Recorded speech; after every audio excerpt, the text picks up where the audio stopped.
Ang social life natin, dapat meron limitation. Parang social distancing.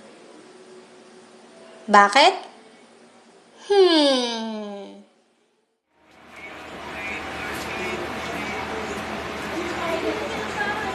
Hintayin mo kami kung may tatawagan na ako.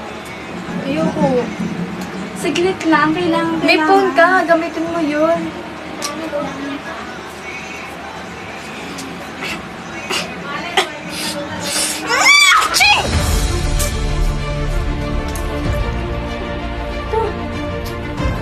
Ano ba? Baka na nga ito eh.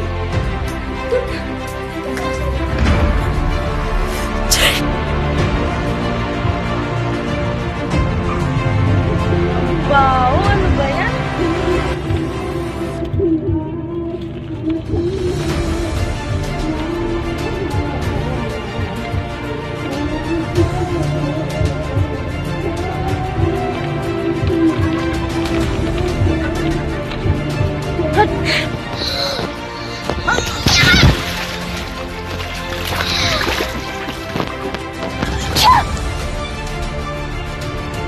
Bakit nag-TV?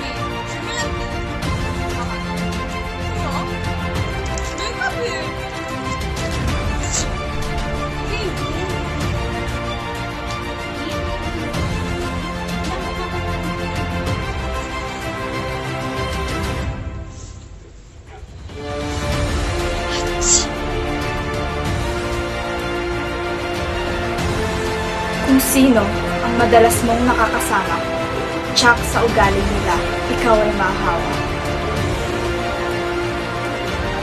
The Word of God must be injected in our hearts. Dahil dito tayo nagkakaroon ng strong self-identity. At ito ang tumutulong sa atin upang hindi tayo mabilis maimpluwensyahan ng ibang tao na nakakasalamuha natin lalo na kung patungo sa kasamaan. Digital or personal man, huwag nang ikalat ang virus ng kasamaan. Ang masamang kaugalian ay masahol pa sa COVID-19. Kapag wala kang strong self-identity na galing sa salita ng Diyos, madali kang maiimpluwensyahan o mahahawaan ng kasamaan. Spread love and good traits only, for bad company corrupts good character.